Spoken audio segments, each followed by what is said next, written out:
Heladería Boutique Primo Cartello, donde los sabores te sorprenden. Helados artesanales para compartir con pasión. Seguí la ruta del sabor en Honorio Pueyrredón 1407. Takeaway o delivery al 11 51 56 67 27. Por Instagram como @heladería Primo Cartello BC.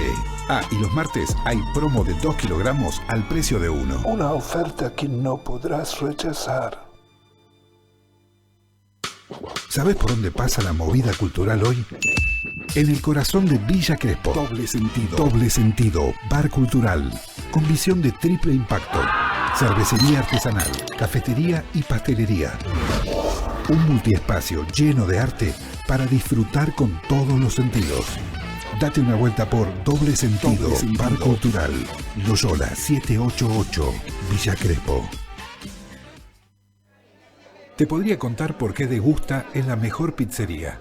Te podría decir que sus maestros pizzeros hacen arte con su horno de leña. Te podría hablar de sus variedades únicas como provolone, 4 quesos, a la cancha, fugaceta y fainá rellena. O de sus increíbles empanadas. Pero los tiempos cambiaron y ahora las cosas se entienden mejor con sonidos.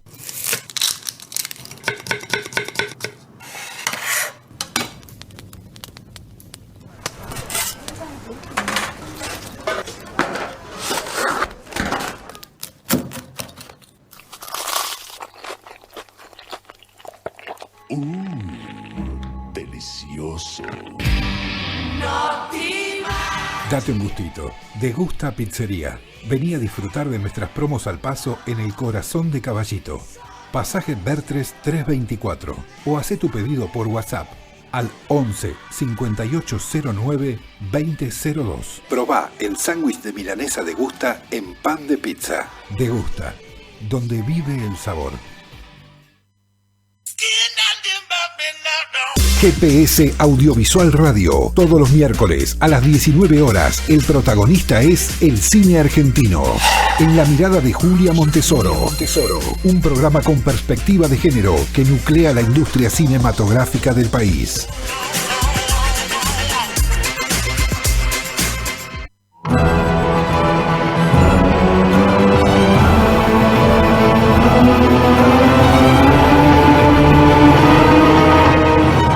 El cine argentino no volverá a ser el que es hasta ahora. Nosotros, desde GPS Audiovisual, seguimos apostando por la cultura como pilar fundamental de una sociedad. Una cultura que sea libre, plural, accesible, diversa y que cuente con recursos del Estado para su desarrollo.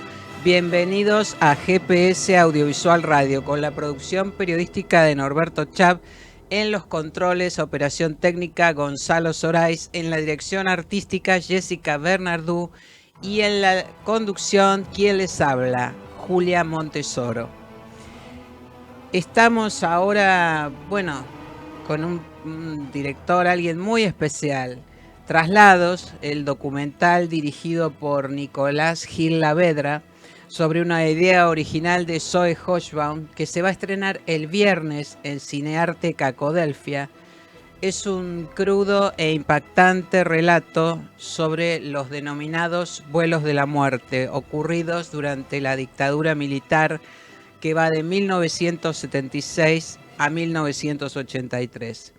Traslados también se va a exhibir el martes 24 en una jornada, una presentación especial que el Festival de San Sebastián está organizando e impulsando y que le va a dedicar como un acto de apoyo al cine argentino ante el desmantelamiento de su industria. Iniciamos entonces el programa de hoy con Nicolás Gil Lavedra, aquí director de Traslados, aquí en los estudios de GPS Audiovisual Radio. Bienvenido, Nicolás. Hola, Julia. Un gusto recibirte aquí. Gracias, un gusto estar acá, en este programa tan importante para nuestra industria. Bueno, gracias. ¿Cómo llegó a tus manos el proyecto de Traslados y qué te decidió hacerlo? Yo estaba editando Como el Mar en febrero, que también era producción de Orca Films y de Zoe Hochbaum, y ella me dijo que tenía algo para ofrecerme. me junté con ella y con Gabriel y tenían muchas ganas de hacer algo sobre los vuelos de la muerte. Ella había estado en su adolescencia haciendo unas investigaciones para ver si ella podía llevar adelante un documental. Y bueno, quería que sea un producto de su productora, un proyecto de su productora. Y nada, dudé al principio por un tema que tenía que ver con... Yo estaba en plena postproducción de una ficción y involucrarme en un documental que tampoco era un lenguaje del que yo estaba 100% firme. Pero después, bueno, cuando me mencionaron a Eduardo Anguita en la parte de producción de investigación, a Gustavo Gersber en el guión, dije, bueno, vamos adelante. Ajá. Y feliz porque fue todo un año de mucho aprendizaje, de un lenguaje distinto. Y muy contento porque fue una película que al principio sabíamos que iba a ser importante, pero no tan necesaria como sentimos que fue después de la elección del último gobierno, un gobierno que tiene un claro mensaje por momentos negacionista. Entonces hoy creo que es una película imprescindible para que la gente pueda ver. Exactamente, sí, de visión Sí. imprescindible. Bueno, tu apellido está muy estrechamente ligado al juicio a las juntas de la última dictadura cívico-militar y también a las causas en defensa de los derechos humanos, ¿no? En ese sentido, Traslados es la película que querías hacer desde antes de que efectivamente el proyecto, como acabas de contar, hubiera llegado a tus manos. No. Después lo que me pasó es después de la película de Estela, que fue mi primera Sí. película, mi ópera prima, necesité distanciarme un poco del tema porque, bueno, la gente no sabe, pero una vez que uno termina una película, vienen las proyecciones y uno la va acompañando. Y acompañar la película de Estela fue un proceso muy largo porque muchas invitaciones, mucha gente que acá y afuera que por ahí no sabía qué había pasado. Y a mí me llevó mucho tiempo de mi vida.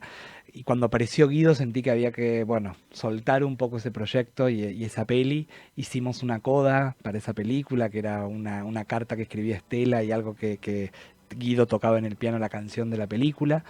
Y después de ahí me distancié un poco. Tengo algo en la cabeza que tiene que ver más con el juicio de las juntas, no 1985 porque eso ya se hizo, pero tengo algo ahí. Pero la realidad es que yo voy viendo cuando van apareciendo los proyectos cómo puedo encontrar también mi voz ahí. Creo que hoy leí alguna crítica y creo que mi voz está en la manera, ¿no?, de contar la historia, Sí. en la manera de mostrar las recreaciones, de poder hilvanar ese archivo con las entrevistas, pedí hacer las entrevistas yo, porque me parecía que era importante estar involucrado en los relatos de cada testimonio y tiene mi toque. Entonces, Sí. por más que no era lo que yo buscaba en un principio hacer, pude encontrarme también en el proyecto, como me pasó en Como el Mar, como me pasó, bueno, en Las Grietas de Jara. Yo intento encontrarme a mí como autor en esos proyectos, más allá que sean por ahí más o menos comerciales, ¿no? Ahora, ¿qué en cuanto a, recién hablabas de lo documental, ¿no? Y lo que tiene la película y que vos decidiste hacer las entrevistas, cosa que sí, efectivamente, yo tuve oportunidad de ver la película ya, Traslados, y se nota tu impronta. Ahora, ¿qué material testimonial había al comienzo y con qué te encontraste después o cómo fue variando el eje temático en relación a eso? A mí lo que más hay dos momentos que me sorprenden mucho del documental. Uno tiene que ver cómo ponerle voz al horror a través del archivo, ¿no? Sí. Que es los 90 en el documental nuestro, en la voz de Silingo, confesando en un medio televisivo en el 94, en el programa de Mariano Grondona, Sí. que había tirado en 2 aviones a 14 personas en cada vuelo.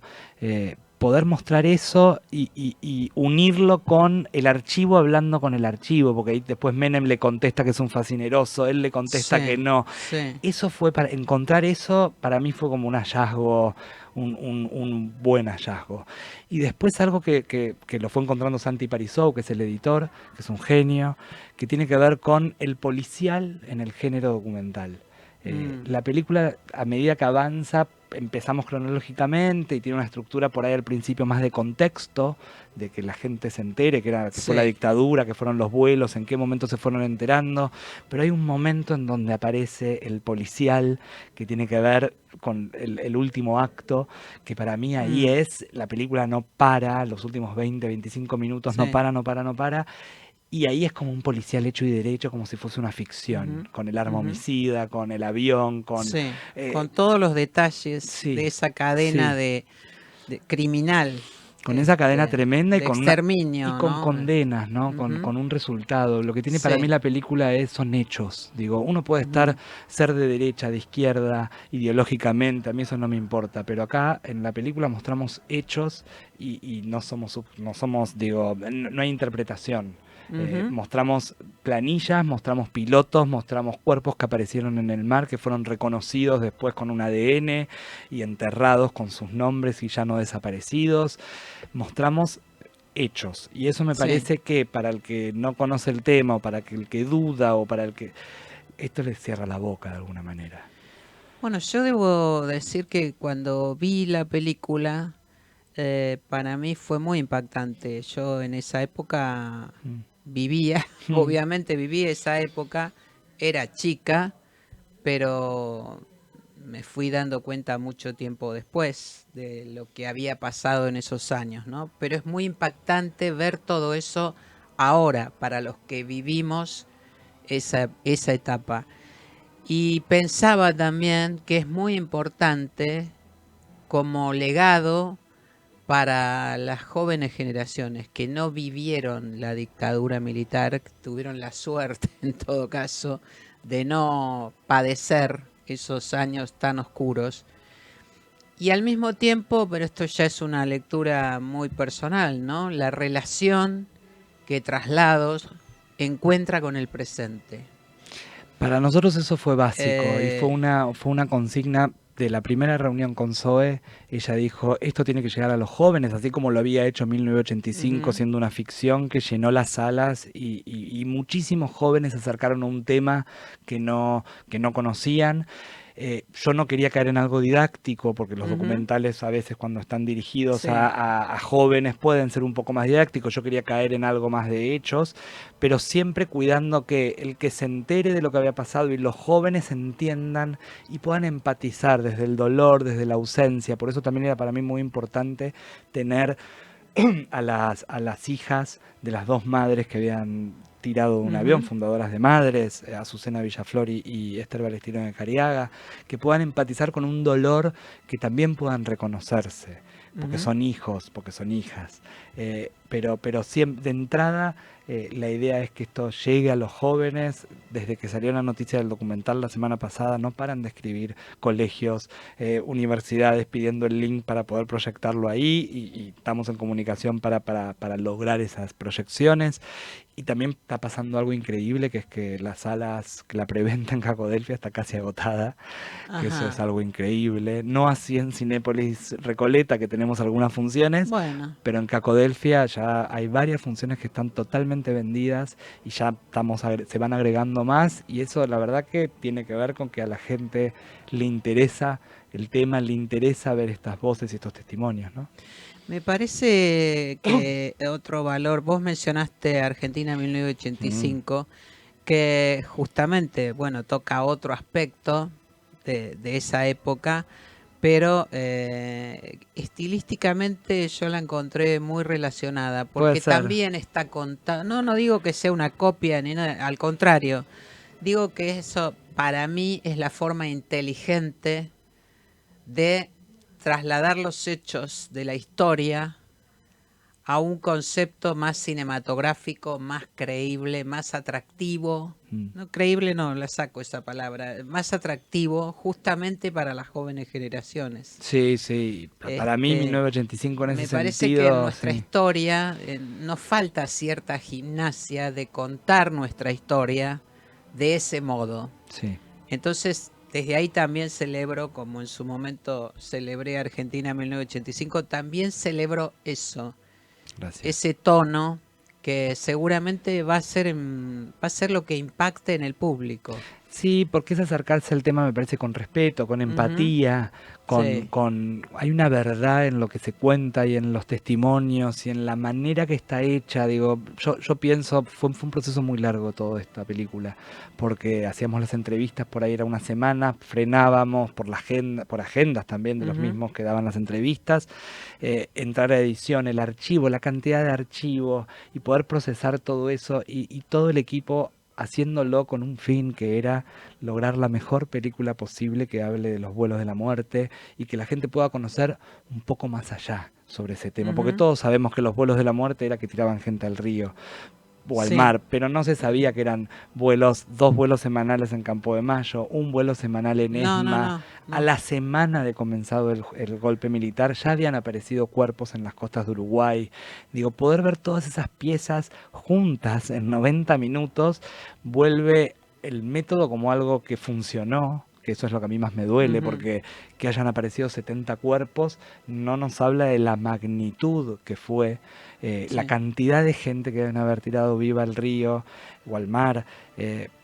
Ver todo eso junto a mí me revuelve el estómago, pero después uno llega hacia el final en donde de alguna manera hay justicia. Y por más que todavía nos falta mucho camino por recorrer, ojalá que esta película ayude a abrir los ojos y a que la sociedad se empiece a ubicar en un lugar con esta historia de decir nunca más. En algún momento de Traslados se dice algo así como que los cuerpos siguen hablando.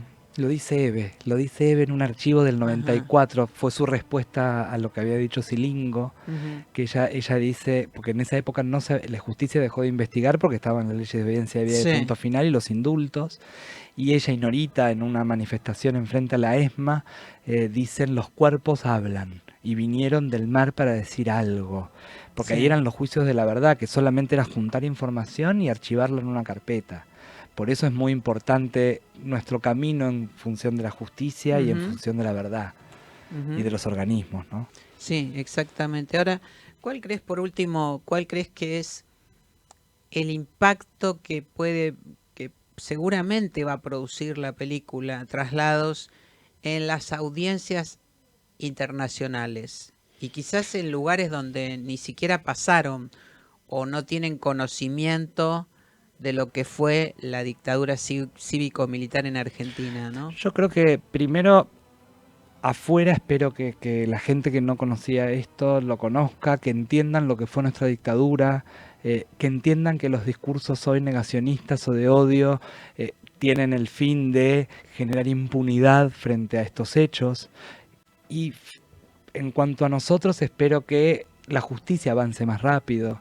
Espero que la sociedad se pueda ubicar en un lugar en donde si hay unos diputados que van a ver a ex represores como Astiz, que fue el que generó el operativo y el que tiró a las madres y a las monjas francesas del avión, del Skyban PA-51, espero que podamos unirnos y decir no. Con este tema no se juega, con este tema no se puede volver atrás y la única manera que tenemos como sociedad de pasar la página es teniendo memoria y tener memoria es saber lo que pasó y espero que la película forme parte de la cantidad de películas que hay sobre la dictadura y que forman prismas que generan nuestra memoria colectiva.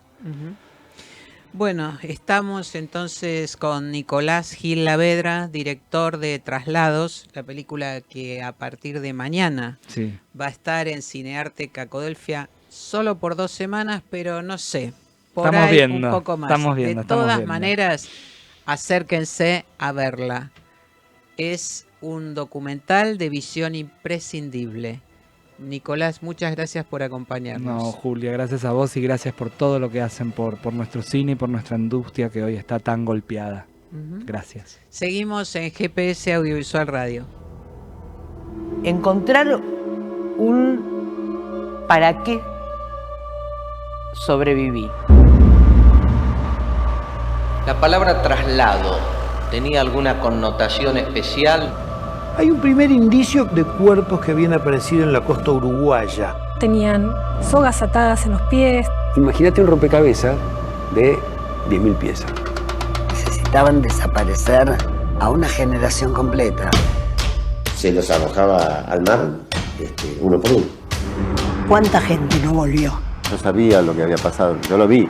Siempre hay algo que el criminal se olvida. Nunca pensé que alguien podía diseñar un método de eliminación tan sofisticado. Cuando empezás a mirar todos los patrones, sí, machear todo. La manera que tuvieron para exterminar, dejando la menor cantidad de rastros posibles, fueron los vuelos de la muerte. Traslados. El documental de Nicolás Gil Lavedra sobre los vuelos de la muerte. Impactante estreno. 6 de septiembre, solo en Cinearte Cacodelfia.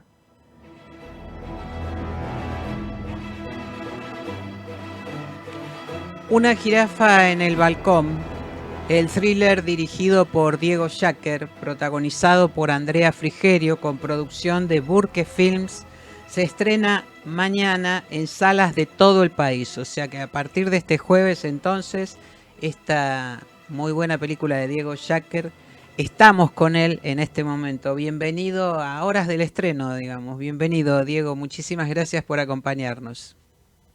Gracias por la invitación y gracias por lo de muy buena película. Por favor.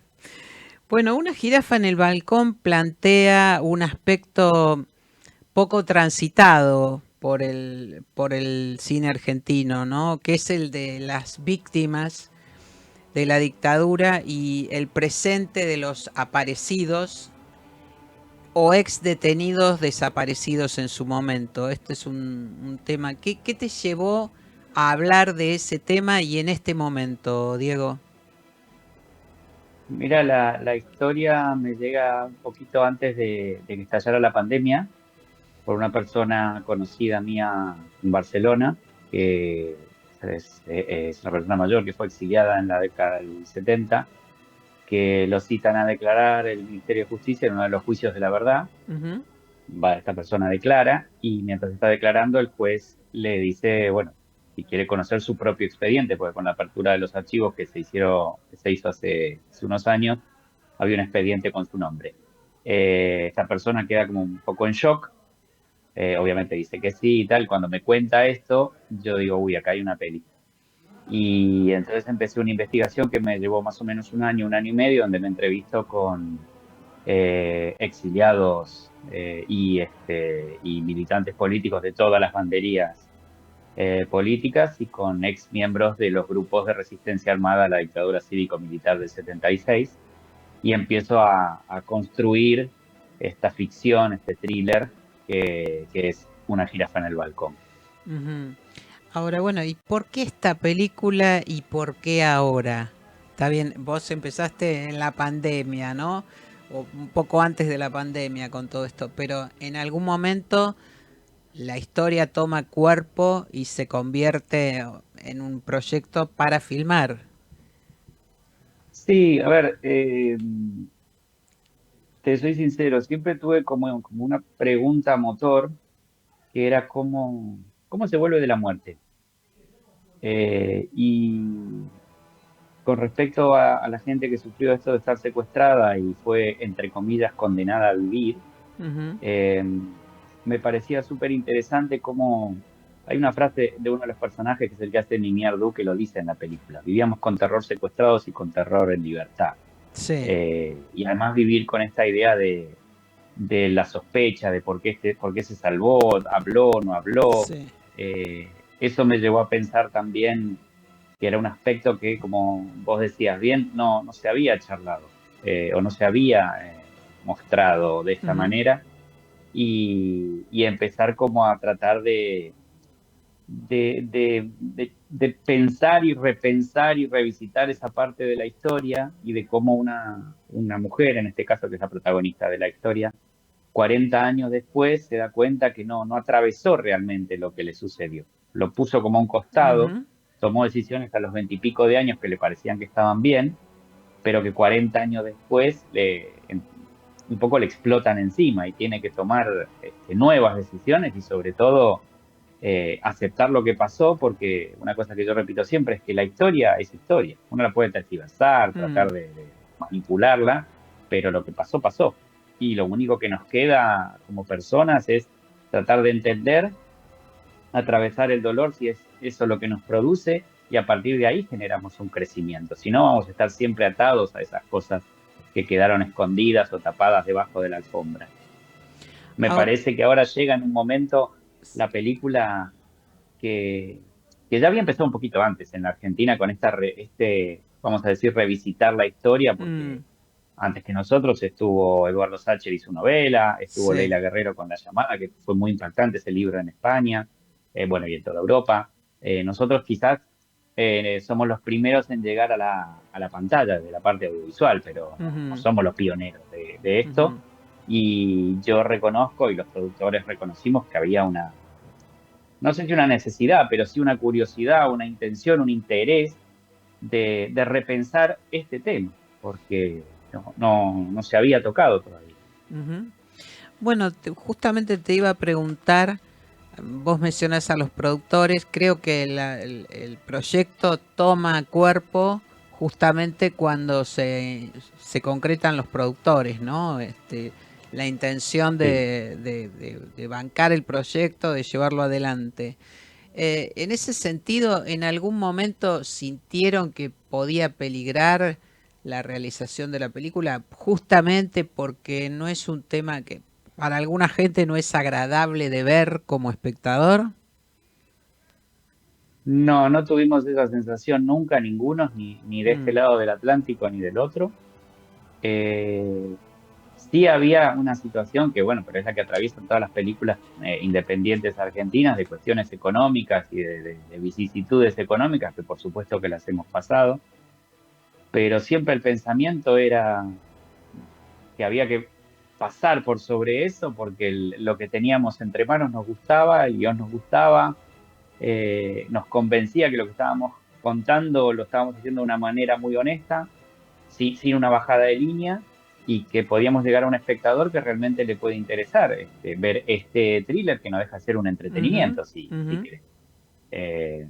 Había mucho convencimiento, y imagínate que había como tres países o 2 países y medio involucrados, porque estaba Argentina desde un lado, estaba España del otro, después al entrar Disney y Star Plus, era un poco también Estados Unidos desde arriba de todo. Claro. Pero todos coincidíamos en lo mismo, de que teníamos una buena película, teníamos una buena historia y teníamos que salir adelante.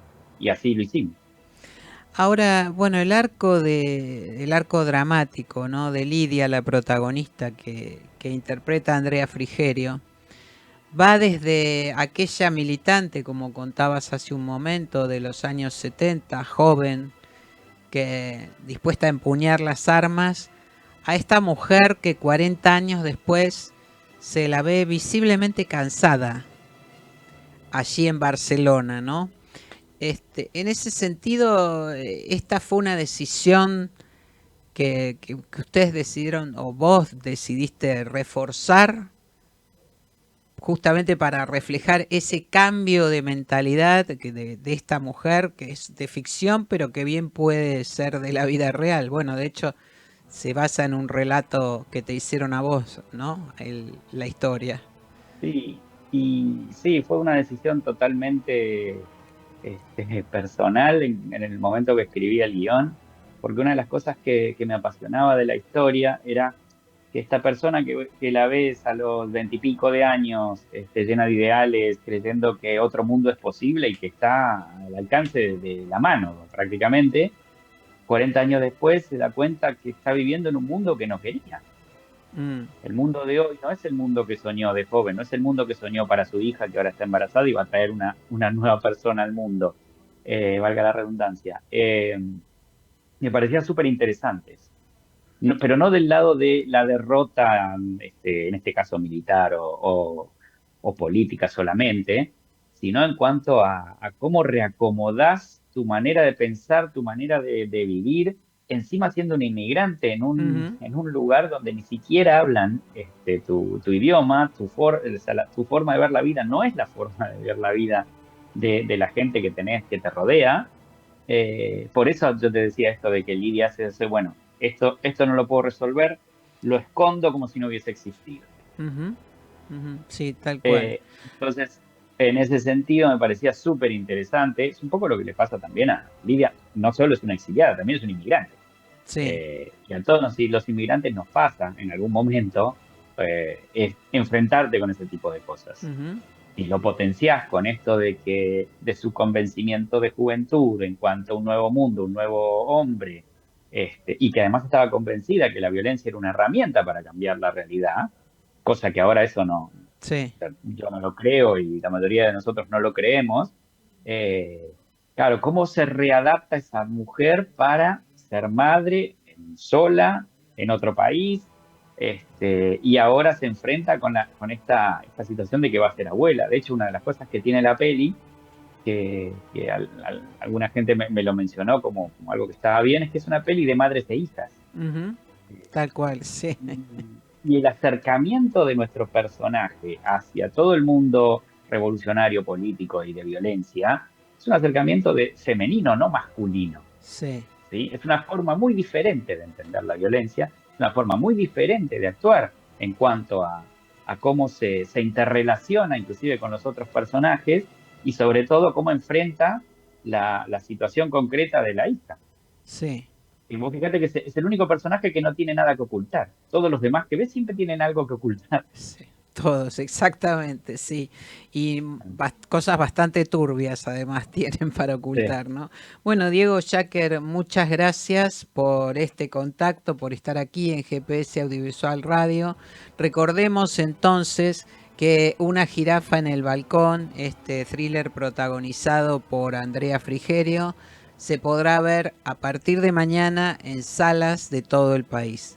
Muchísimas gracias por acompañarnos. Te mando un abrazo. Muchísimas gracias por la invitación, que vaya todo muy bien. Seguimos en GPS Audiovisual Radio.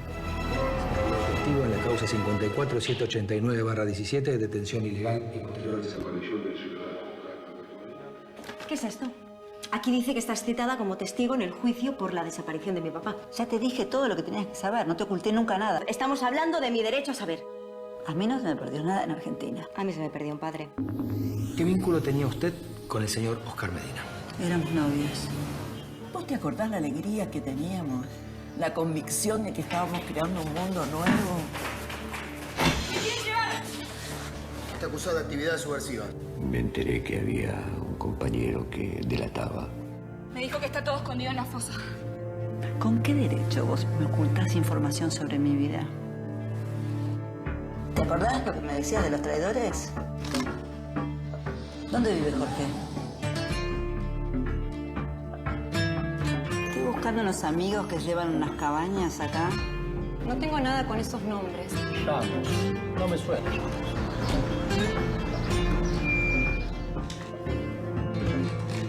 Quedamos en no enamorarnos, pero me parece que no cumplimos.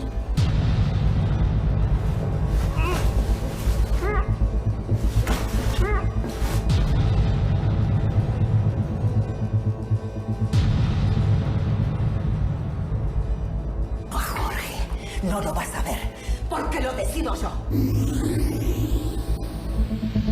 Una jirafa en el balcón. Una película de Diego Yacker con Andrea Frigerio. Es una producción de Burke Films. Estreno 5 de septiembre, solo en salas. Mirá, están bailando. ¿Qué me mostrás? El viento.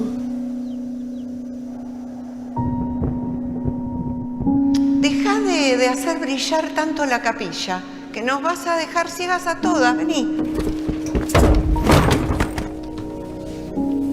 ¿Y apareció así de la nada? Así nomás, padre. Esto no es una señal, es un milagro. En el nombre del Padre, del Hijo, del Espíritu Santo. Amén.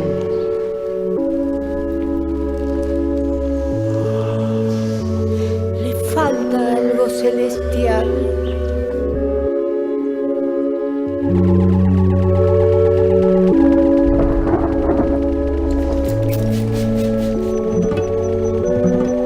No sé por qué lo hizo, pero lo hizo ella. Se la va a tener que ver con el Señor.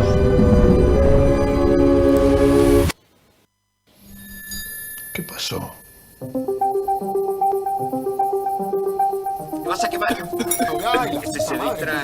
Dale, boludo, apagate un poco. Puede que sí sea, puede que no. Si vos querés que sea un milagro, lo es. Al fin y al cabo, todo es un misterio. Nadie sabe nada. El viento es solamente viento. Las sábanas son solamente sábanas. Crónicas de una santa errante. Una película de Tomás Gómez Bustillo. Premiada en festivales de Estados Unidos y Alemania. Estreno el 15 de agosto solo en salas.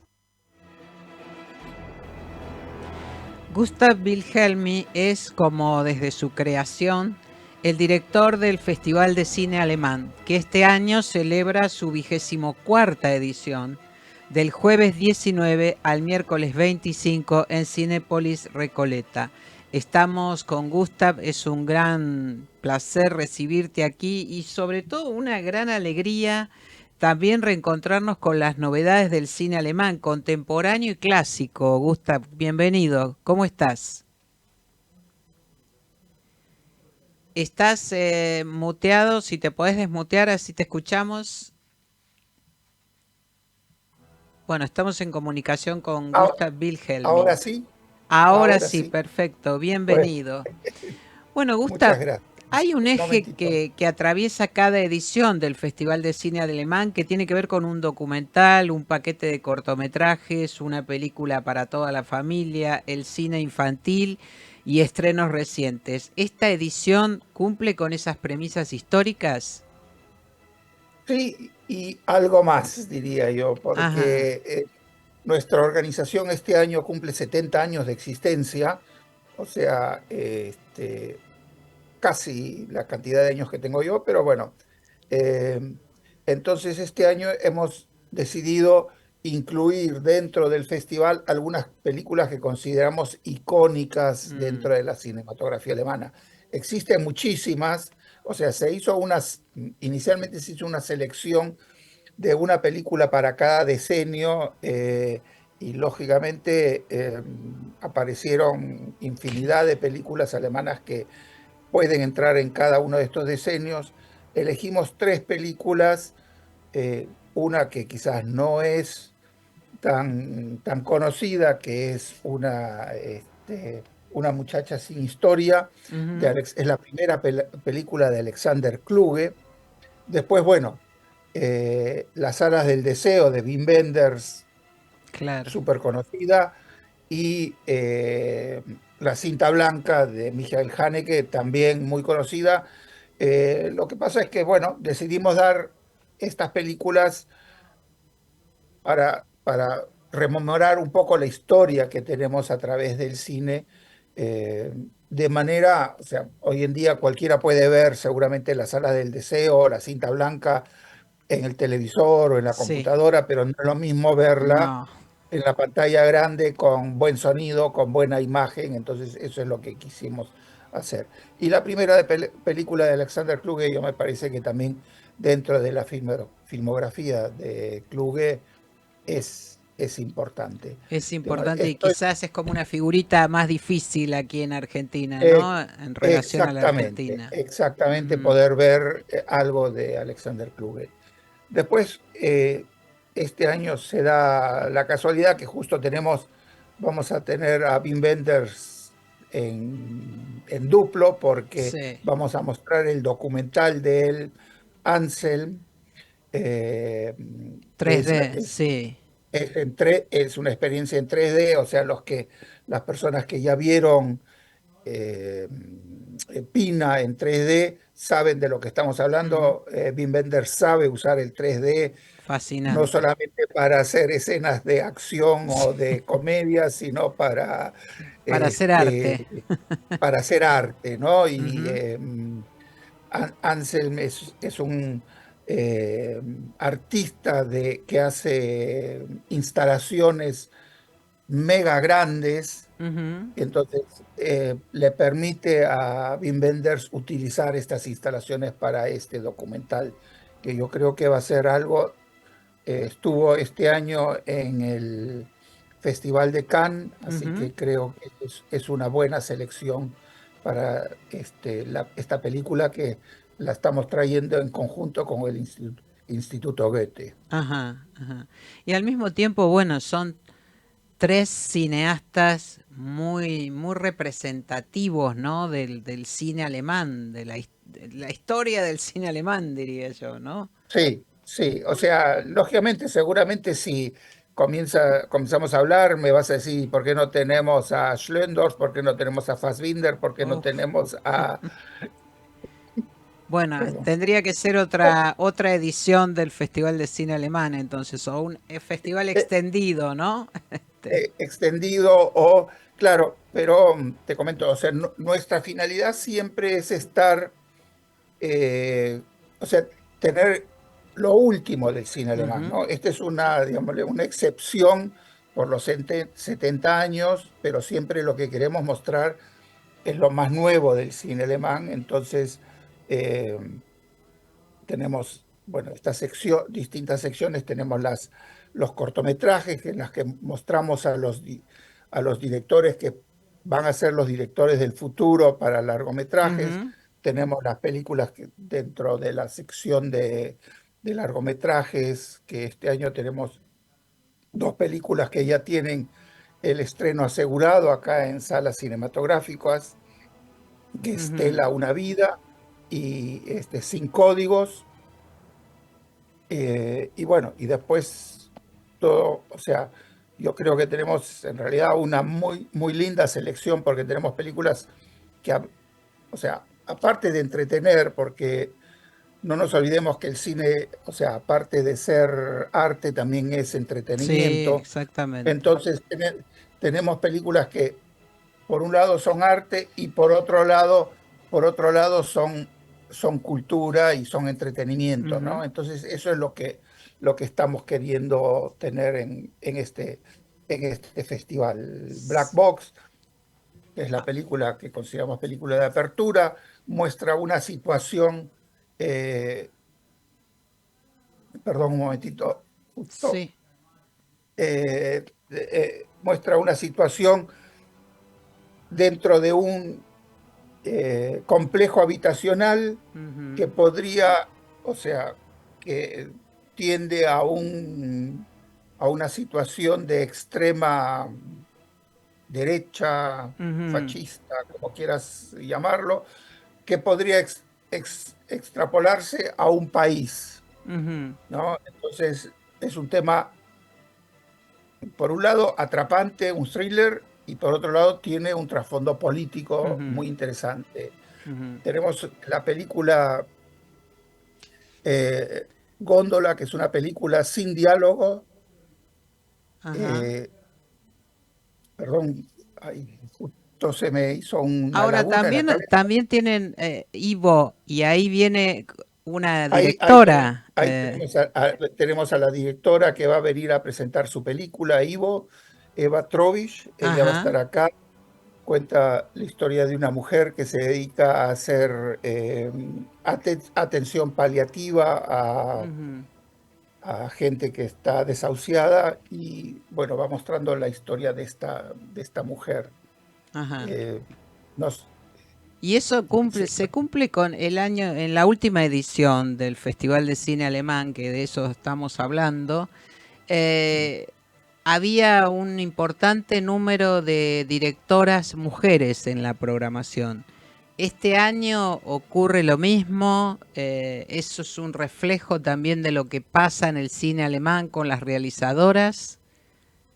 Este año yo diría que creo que estamos 50-50%. Ah, bien, paridad. Lo que sí tenemos es, por ejemplo, muchos directores de los que tenemos este año no son de origen alemán. O sea, la directora de Black Box es Asi Özle, es de origen turco, si no me equivoco. Tenemos a Caroline, el aula voladora, que es una película infantil, Caroline Helsgaard, que es de origen sueco, finlandés, Ujú. el cine, o sea, hoy en día en el cine alemán, o sea, tenemos una gran cantidad de directores que no, digamos, que no son originarios de Alemania, ¿no? Claro, claro. Bueno, pero en todo caso, también esto es una lectura que, si me permitís, hago yo. Digo, también eso refleja otro de los temas que el Festival de Cine Alemán, del que viene dando cuenta el Festival de Cine Alemán en los últimos años, ¿no?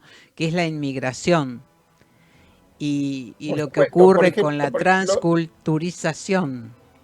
claro, por ejemplo, justo que tocas ese tema, tenemos una película sumamente interesante, o sea, a mí me pareció sumamente interesante, se llama Martin lee el Corán, Ujú. que el argumento, o sea, no la voy a spoilear, No. pero es o sea, es casi una obra de teatro en la cual Martin, que es un alemán, pero de origen islámico, va a ver a un profesor de teología musulmana, pero que es alemán, o sea, en una universidad, Ujú. y le plantea la situación y le dice: yo construí una bomba, muéstrame en el Corán donde dice que no debo hacer explotar esta bomba.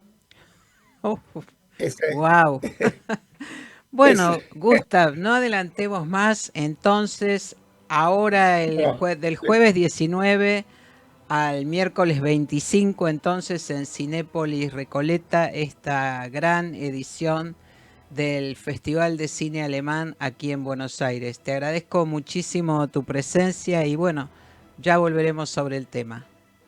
no, te agradezco mucho y bueno, como digo, invito a todos a venir a ver al cine alemán porque hay cosas muy interesantes y para todos los gustos. Exactamente, no se lo pierdan. Seguimos en GPS Audiovisual Radio. Misiones.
Misiones, un destino de película, apuesta al crecimiento, haciendo foco en el futuro.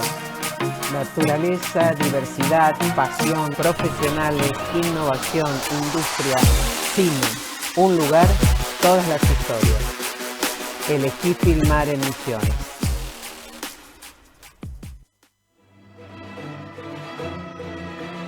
Estamos con el cineasta Axel Monsú. Él es gestor cultural, misionero y creador de la Fundación Julio Salinas. Hasta el domingo 15 está abierta la convocatoria al segundo laboratorio cinematográfico Residencia del Lago de Misiones. Monsú presentará la edición de este año y la metodología de trabajo. Hola Axel, ¿cómo estás? Bienvenido a GPS Audiovisual Radio. Buenas, ¿cómo estás, Julia? Un gusto. Gracias por la posibilidad y el espacio.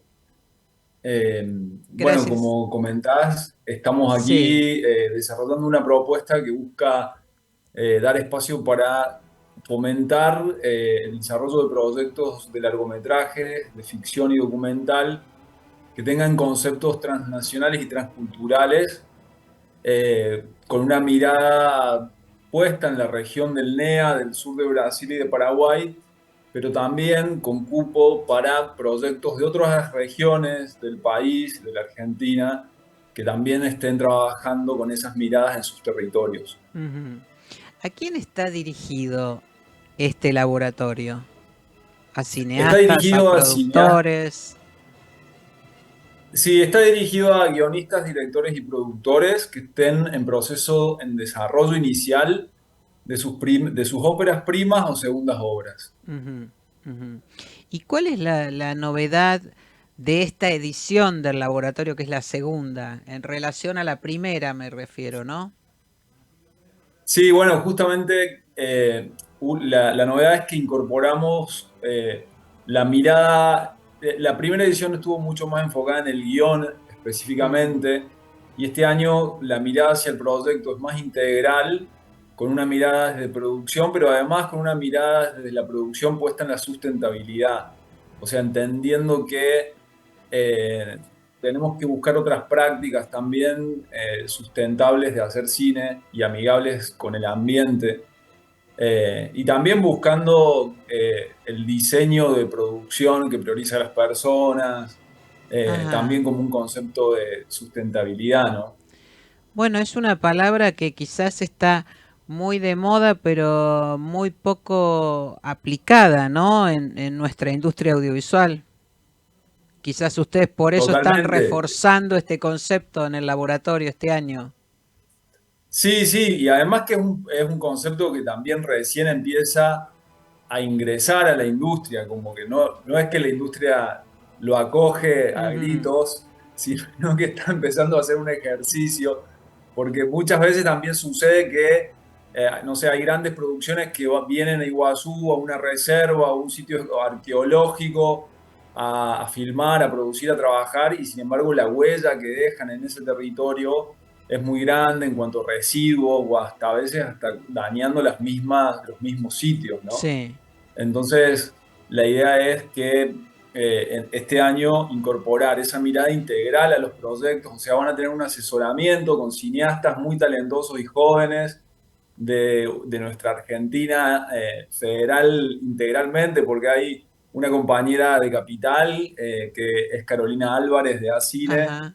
Clarisa Navas, cineasta del NEA, nuestra Sí. correntina, y Augusto Sinay, cordobés. Claro, Así el que esfuerzo, está acaba justamente de ahora hacer el estrenando esfuerzo, sí. El Esfuerzo acá. Mañana está en el IMAX de aquí en Misiones, así que estamos esperando su película. Así que bueno, como ellos tres van a estar haciendo las tutorías, y además una novedad primicia que estamos Sí. adelantando es que vamos a tener vínculos y convenios con FRAPA, que es el Festival de Guiones de Porto Alegre, y con Bolivia Lab. Entonces va a haber proyectos que van a ganar un pitch directo a ambos espacios. Ah, impresionante entonces. Esto es muy importante, sobre todo en los tiempos que corren, ¿no? Donde las oportunidades para acceder a este tipo de Sí. actividades, de formación, son muy pocas aquí en Argentina, ¿no? Son muy pocas, y también en el desarrollo, ¿no? Porque en esta etapa del desarrollo inicial, para este Sí. laboratorio no es necesario tener un guión, es necesario tener un tratamiento. Ajá. Entonces eso te da una ventaja porque te permite hacer un presupuesto para el desarrollo, para la primera etapa de desarrollo. Y en este momento en el que estamos buscando alternativas, nos parece que las alianzas estratégicas entre las provincias, las regiones y los países limítrofes es el lugar para buscar alternativas, tanto como para producir como para construir público también. Bueno, qué palabrita esa, ¿no? Audiencias. Otro aspecto también poco tenido en cuenta, si no nada, diría yo, ¿no? Así que en ese sentido, bueno, celebro estas iniciativas del laboratorio. Bueno, la convocatoria se inició el 15 de agosto y continúa hasta ahora nomás, el 15 de septiembre. En ese sentido, ¿cuál es el perfil de proyectos, de desarrollos que se están presentando? ¿Ves algún patrón en común? No, la verdad es que hay diversidad de documentales y de ficciones.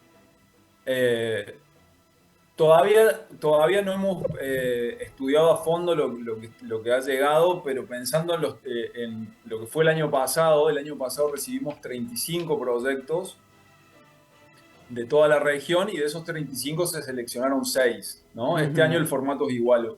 De todos los que lleguen, 6 equipos van a poder estar por 5 días en la ciudad de Candelaria, en una residencia, con los tutores trabajando sus proyectos. El año pasado llegaron 35 proyectos y la verdad que había una diversidad de géneros, de ficciones, documentales, había proyectos de animación.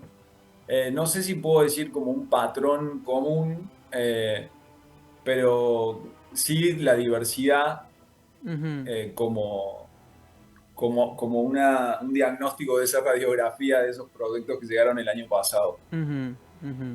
Como una cierta tendencia, ¿no es cierto?, que se observa en este tipo de actividades. Ahora, ¿qué ventajas ofrece Misiones como locación y desde su estructura para participar en este laboratorio, Axel? Bueno, nosotros en el laboratorio vamos a estar en cabañas, en un complejo de cabañas, que es un lugar muy lindo, rodeado de naturaleza, cerca de un lugar también muy lindo que es la reserva Urtabú, que es una reserva de la zona de un ecosistema de campos y malezales, muy parecido a los esteros de Liberá. Es una zona de transición entre la selva paranaense y la zona de esteros.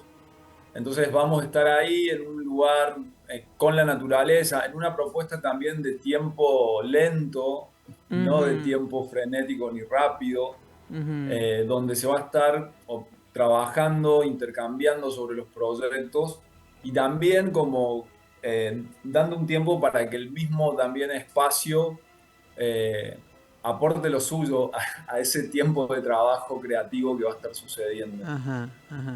Bueno, y entiendo por lo que contás que está en línea con este otro objetivo que va a desarrollar el laboratorio, que es la sustentabilidad, ¿no es cierto? Empezar a ponerlo en práctica, ¿no? Desde el laboratorio mismo. Claro, desde las cosas más mínimas, porque también como por ejemplo en un laboratorio exigirte tener un tiempo de contemplación y un tiempo libre también es quitarle un tiempo a solamente producir. Claro. Sabiendo que también luego eso te sorprende y te aporta otras cosas, ¿no?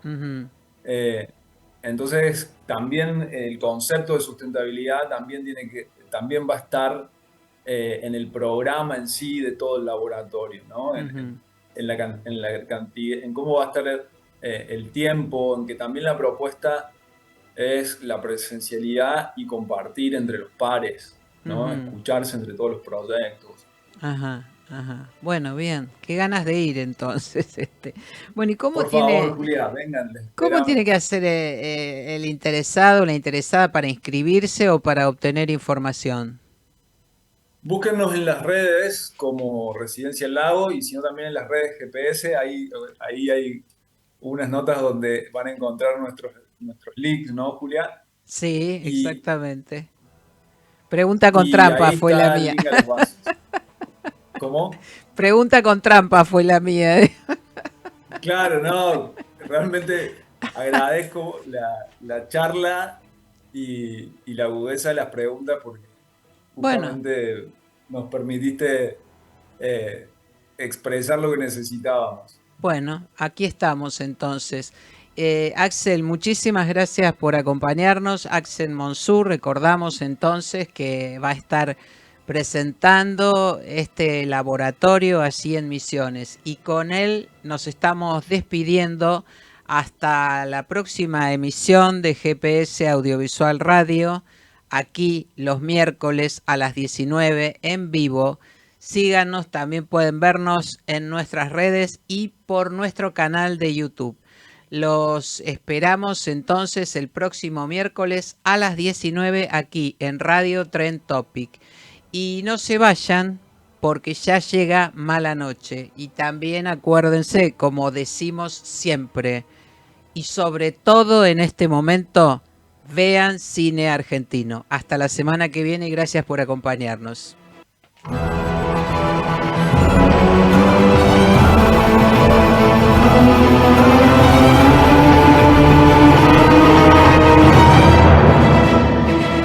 Esto fue GPS Audiovisual Radio.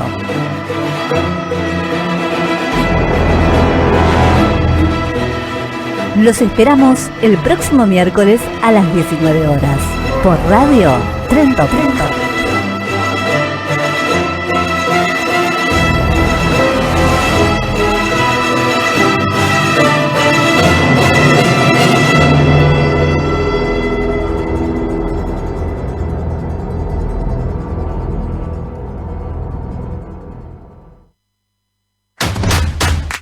Llegó el momento que estabas esperando. Oh, yeah. Empieza el programa y nos volvemos rehenes de la confusión.